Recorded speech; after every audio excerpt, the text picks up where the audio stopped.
ब्रह्मा गुरु विष्णु गुरुर्देवो महेश्वर गुरु साक्षात् परब्रह्म तस्मै श्री गुरवे नमः।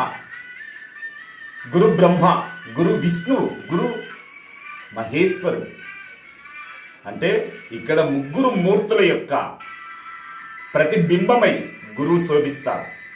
ముగ్గురు మూర్తుల యొక్క సారమేదో ప్రసాదిస్తారు. ఆ జ్ఞాన ప్రసాదంతో ముగ్గురు మూర్తుల యొక్క ప్రభావాన్ని ఉత్తముడైన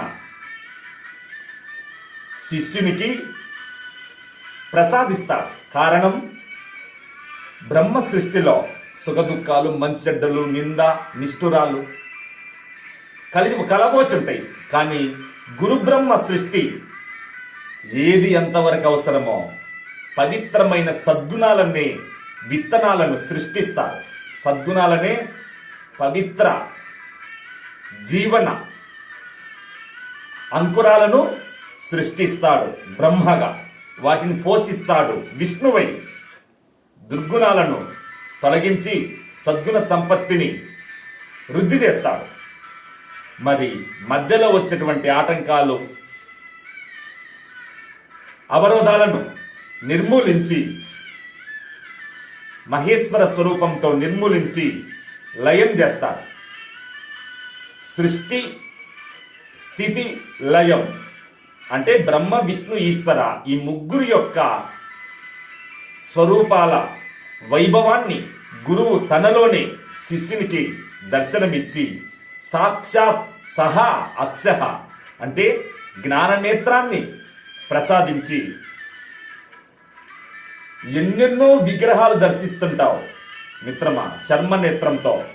కానీ ఎన్ని విగ్రహాలను దర్శించినా అందులో అంతరార్థం, ఒకనాడు నువ్వే మహా విగ్రహమై శోభిస్తావు. అన్ని విగ్రహాలకు నిగ్రహమే అద్భుతమైన విగ్రహం. ఆ నిగ్రహం అదే ఇంద్రియ నిగ్రహం. అది నీకు ఏ విధంగా అందుకోవాలో ఆ మర్మాన్ని గురువు ప్రేమతో ప్రసాదిస్తారు. ఆ మర్మంతో నీ జన్మ కర్మ బంధాలన్నీ దగ్ధమై పరిపూర్ణ శాంతి దాతవై శోభిస్తావు. అహంకారం లేని చోట అనుభూతులు ఎలా ఉంటాయి?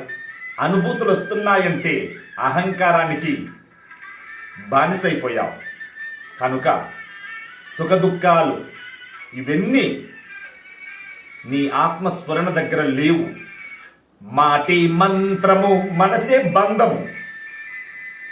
కాబట్టి బంధ మోక్షాలు మనసు దగ్గర ఉంటాయి. ఆత్మ నిర్వికారం, నిర్వ్యాపారం, నిత్య నిరంజనం. నేను నిత్య నిరాకార సనాతన పూర్ణ బ్రహ్మ సాక్షిని గర్జించు. జై భారత్.